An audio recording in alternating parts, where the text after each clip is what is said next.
नमस्कार विद्यार्थी मित्रांनो, शिक्षण वेद या यूट्यूब चॅनलवर मी रुपाली गिरी आपले स्वागत करते। आजच्या या लेक्चरमध्ये आपण शिक्षक पात्रता परीक्षेमध्ये महत्त्वाचा असणारा विषय म्हणजे परिसर अभ्यास तो पाहणार आहोत। तर आजच्या या लेक्चरमध्ये आपण इयत्ता 6वीतील भूगोल पाहणार आहोत। याआधीही खूप सारे व्हिडिओ मी बनवलेले आहे, तुम्ही शिक्षण वेद या यूट्यूब चॅनलवर जाऊन ते पाहू शकता। तर आजचं हे लेक्चर आहे ते 6वीच्या भूगोलावर आधारित आहे।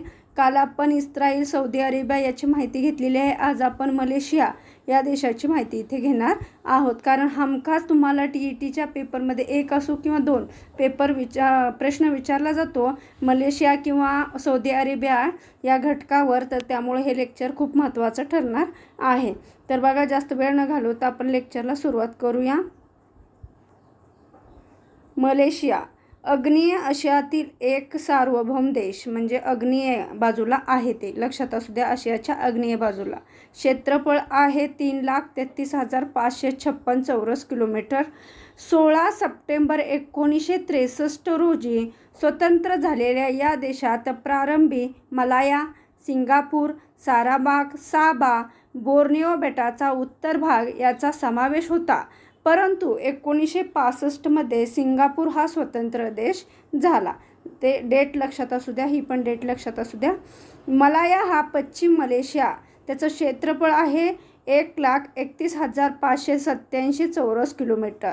त्यानंतर पाहूया सारावाक याविषयी माहिती। तर सारावाकचं क्षेत्रफळ आहे ते म्हणजे 1,21,449 चौरस किलोमीटर व साबाचं आहे 80,520 चौरस किलोमीटर।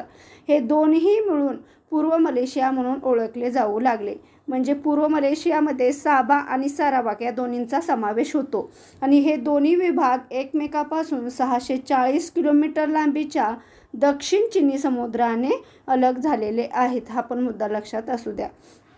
पश्चिम मलेशियाच्या उत्तरेस थायलंड, दक्षिणेस सिंगापूर, नैऋत्येस मलाक्का समुद्रधुनी, पूर्वेस दक्षिण चिनी समुद्र आणि पश्चिमेस अंदमान समुद्र आहे। तर पूर्व मलेशियाच्या उत्तरेस चिनी समुद्र व सुलू समुद्र आणि पूर्वेस आहे ते म्हणजे सेलेबीज समुद्र, म्हणजेच पॅसिफिक महासागर। हे लक्षात असू द्या, कोणत्या बाजूला मलेशियाच्या कोणत्या बाजूला कोणता समुद्र आहे हे मुद्दे पण लक्षात ठेवा। दक्षिणेस व पश्चिमेस इंडोनेशिया आहे। जगाच्या प्रमुख सागरी व हवाई मार्गावरील मध्यवर्ती स्थानामुळे यास महत्त्व आहे। कोलंबोर ही देशाची काय आहे, राजधानी आहे। बघा, मलेशियाची राजधानी लक्षात असू द्या। त्यानंतर पहा, भूवर्णन पाहूया आपण मलेशियाचं। तर मलेशियाचा बहुतांश भाग कसा आहे, डोंगराळ आहे, मात्र किनारी भागात व पर्वतरांगादरम्यान काय आहेत, लहान लहान मैदाने आहेत।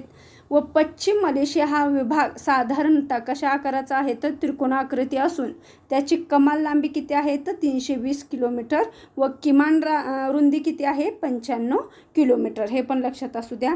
या विभागात पर्वतरांगा उत्तर आणि दक्षिण या दिशेत पसरलेल्या असून त्यापैकी 6-7 रांगांची उंची किती आहे, तर 1,500 मीटरपेक्षाही कशी आहे, जास्त आहे। या पर्वताची उंची दक्षिणेकडे कमीत कमी होत जाऊन दक्षिण भागातील ओहर टेकडात उंची 150 मीटर आढळते। या रांगात 482 किलोमीटर लांबीची मध्य पर्वतरांग, त्याला सेंट्रल रेंज, ही सर्वात लांब अशी आहे। म्हणजे तुम्हाला लक्षात काय ठेवायचं, कमी उंचीचे आणि जास्त उंचीचे हे मुद्दे लक्षात ठेवायचे आहेत। हिची उंची किती आहे, तर 914 मीटरपेक्षाही जास्त आहे। गुनुंग तहान 2190 मीटर हे या भागातील सर्वोच्च शिखर आहे, लक्षात असू द्या, गुनुंग तहान। किनारी मैदानाची रुंदी पश्चिम भागात किती 8 ते 64 किलोमीटर, तर पूर्व भागात ती 32 किलोमीटरपर्यंत आढळते। पूर्व मलेशियाचा भाग कसा आहे, तर तो सुमारे 1078 किलोमीटर लांबीचा आणि 258 किलोमीटर रुंदीचा आहे। या विभागास 2253 किलोमीटर लांबीची सागर किनारपट्टी लाभलेली आहे। त्याचप्रमाणे या विभागाचे प्रामुख्याने 3 भागात विभाजन होते पूर्व मलेशियाचं। बघा, पहिला आहे तो सारावाक, हा सागरी सपाट मैदानी भाग, त्याची 32 ते 64 किलोमीटर रुंदीचा असून येथील मैदाने कसे आहेत, सलग आहेत. तर दुसरा आहे तो म्हणजे साबा भाग. तर या मैदानाची रुंदी काय आहे, तर 16 ते 32 किलोमीटर आहे. व दुसरा भाग आहे डोंगरदऱ्याचा असून काही डोंगर 305 मीटर उंचीचे आहेत. मात्र काहीही टेकड्यांची उंची 732 मीटर किंवा त्याहीपेक्षा जास्त इथे आढळते. सारावाक भागातील गुनुंग 2423 मीटर हे सर्वोच्च शिखर याच विभागात येते, पूर्व मलेशिया, लक्षात असू द्या. आणि तिसऱ्या भागात येतो तो इंडोनेशियाच्या लगतचा प्रदेशचा समावेश होत असून तेथील भागाची उंची ही इतर भागापेक्षा कशी आहे, जास्त आहे. सारावाकपेक्षा साबा भागात याचा विस्तार काय आहे, अधिक आहे. या भागात पर्वतरांगा, दऱ्या, घळ्या, पठारे यांचा समावेश होतो. येथील शिखरांची उंची 1219 ते 1234 मीटर पर्यंत असून किन्नावालू 4101 मीटर हे देशातील सर्वोच्च शिखर साबामध्ये आहे. हे पण लक्षात असू द्या, किन्नावालू. तर त्याचं किती मीटर आहे, ते 4101 मीटर. त्यानंतर पहा, मलेशियातील नद्या या प्रामुख्याने कमी लांबीच्या आहेत. पश्चिम मलेशियातील पाहांग लांबी आहे 435 किलोमीटर व पेराक लांबी आहे 406 किलोमीटर. या दोनच प्रमुख नद्या आहेत, पाहांग आणि पेराक. पूर्व मलेशियात सारावाक भागातील रांजांग लांबी आहे 563 किलोमीटर. ही नदी प्रमुख असून तिच्यातून मुखापासून आत सुमारे 260 किलोमीटरपर्यंत जलवाहतूक चालते. तर साबा भागात किनबतांगन नदी प्रमुख असून तिथून किती 193 किलोमीटर जलवाहतूक चालते. किनारी भागाचा अंतर्गत भागाशी संपर्क साधण्याच्या दृष्टीने नद्या कशा आहेत, महत्त्वाच्या आहेत. त्याचप्रमाणे बघा, कथिल हे या देशातील प्रमुख खनिज असून त्याचे किंता खोऱ्यात मोठ्या प्रमाणात साठे आहेत. किंता, कथिल, किंता लक्षात असू द्या.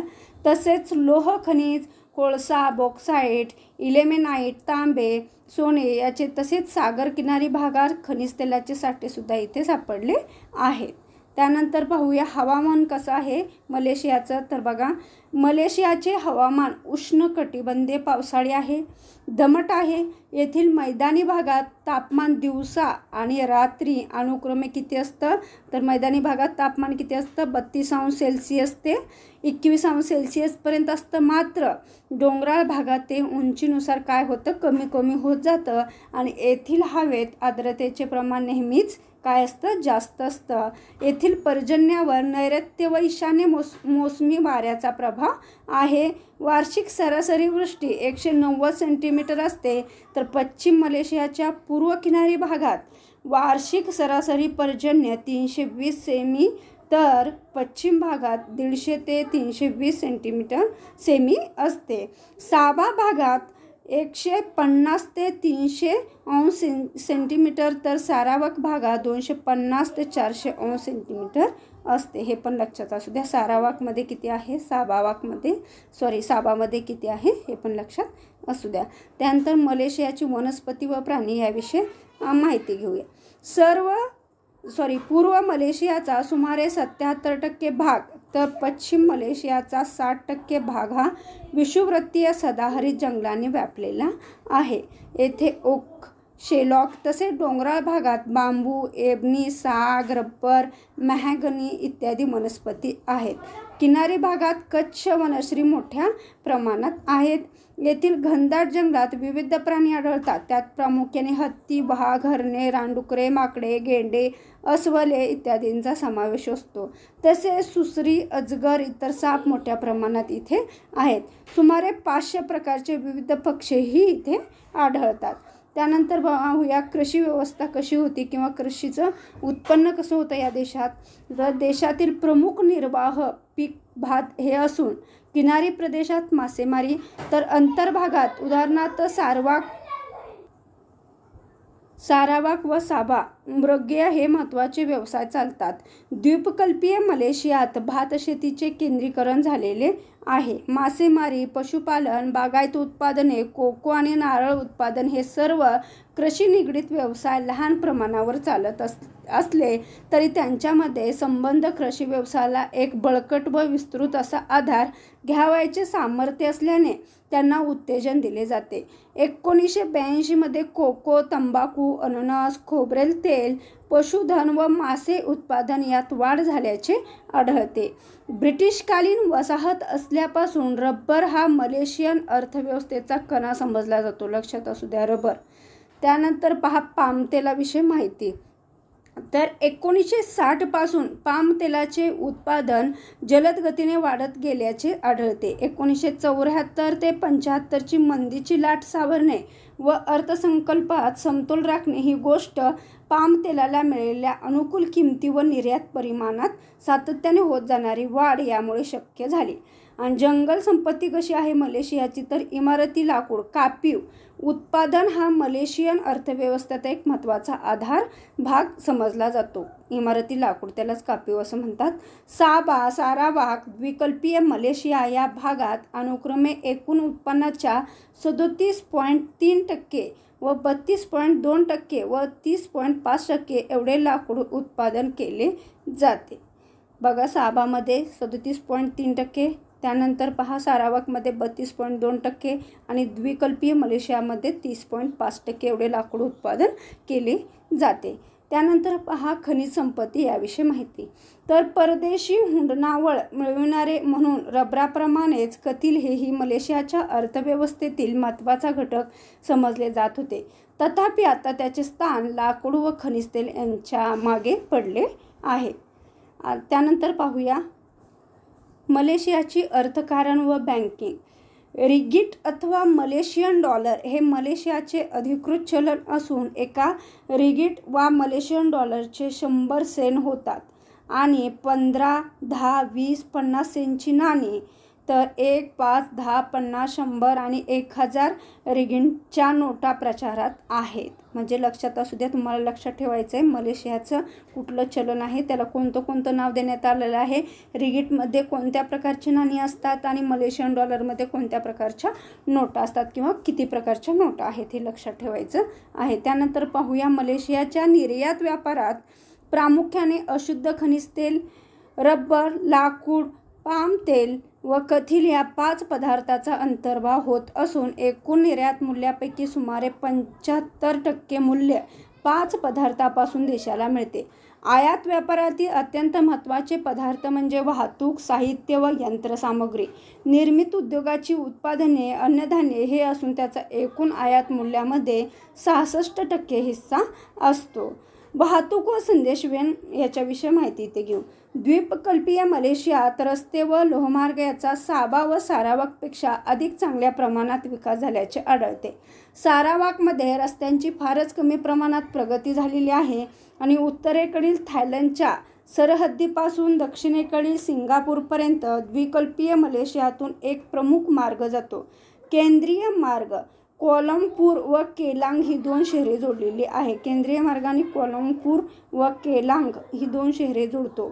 केलांतानमधील जेली व पेराकममधील ग्रीक ही 2 शहरे जोडणारा पूर्व-पश्चिम महामार्ग 1982 मध्ये वाहतुकीस खुला करण्यात आला. द्वीपकल्पीय मलेशियातील 787 किलोमीटर लांबीचा प्रमुख लोहमार्ग पश्चिम किनाऱ्याने दक्षिणेकडील सिंगापूरपर्यंत उत्तरेकडील बटरवर्थ शहरापर्यंत जातो. मलेशियातील बंदरांचे संघशासित व राज्यशासित असे वर्गीकरण करण्यात येते. केलांग प्रमुख बंदर आहे येथील. पिनँग, जोहर बारू, क्वाटान ही द्वीपकल्पीय मलेशियातील प्रमुख बंदरे होत आणि तांजुस बारिसा या मलेशियातील सर्वात मोठ्या बंदराची उभारणी चालू असून ती 1984च्या अखेरपर्यंत कार्यान्वित होण्याची शक्यता आहे, म्हणजे ती झालेली आहे. कोलंबपूर, कोटा, किनाबालू, पिनँग, जोहर बारू, कुचिंग हे मलेशियातील आंतरराष्ट्रीय विमानतळ या ठिकाणी आहेत. त्यानंतर पहा भाषा व साहित्याविषयी माहिती इथे घेऊया. मले भाषा मलेशिया ही मलेशियाची राष्ट्रभाषा आहे. मले लक्षात असू द्या. 1967 पासून ही प्रशासनाची प्रमुख भाषा बनली. तोपर्यंत इंग्रजी ही प्रशासनाची मुख्य भाषा होती. देशात इंग्रजी, चिनी, अरबी, तमिळ व इतर भारतीय भाषाही बोलल्या जातात. मले भाषा. देवन भाषा या भाषा केंद्राकडून मले भाषेतील साहित्य प्रकाशनास प्रोत्साहन व आर्थिक मदतही दिली जाते. देवन भाषा. त्यानंतर पहा मलेशियाचा कला व क्रीडाविषयी माहिती. मलेशियन समाजातील संगीत, नृत्य, साहित्य, सजावट, कला यावर बाहेरच्या संस्कृतीचा विशेष परिणाम झालेला आढळत नाही.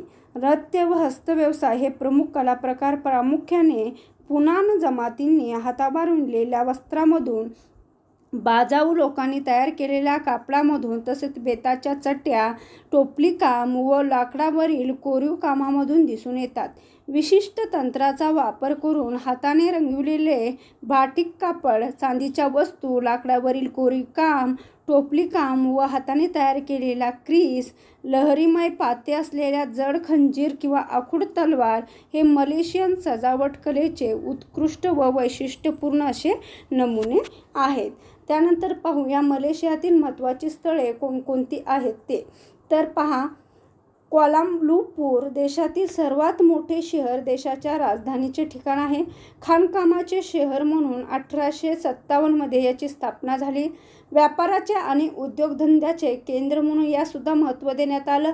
पश्चिम किनाऱ्यावरील पिनँग बेटावरील पिनँग किंवा जॉर्जटाउन शहर व बंदर, कथील व रबर उत्पादनासाठी प्रसिद्ध असलेल्या किंता खोऱ्यातील इपो, मलेशियाच्या दक्षिण टोकावरील जोहोर बारू, क्वालालंपूर, पश्चिमेस 32 किलोमीटरवर असलेल्या सलांगॉर राज्याची जुनी राजधानी केलांग, तसेच सलांगॉरची नवीन राजधानी शाह आलम. बघा, जुनी राजधानी आहे केलांग आणि सलांगॉरची नवीन राजधानी आहे शाह आलम.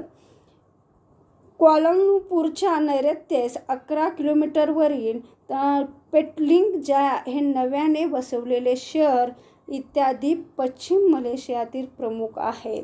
म्हणजे पश्चिम मलेशियामध्ये कोणकोणते ठिकाणे हे प्रमुख आहेत हे इथे सांगितलेलं आहे.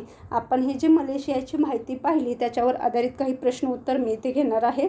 तर चला प्रश्न उत्तराला सुरुवात करूया. आशिया खंडातील डॅश डॅश या दिशेला मलेशिया देश आहे. ऑप्शन बघा, अ पूर्व, ब आहे पश्चिम, क आहे आग्नेय, ड आहे नैऋत्य. तर याचं करेक्ट आन्सर आहे ते म्हणजे ऑप्शन नंबर क, आशिया खंडातील आग्नेय या दिशेला मलेशिया देश आहे.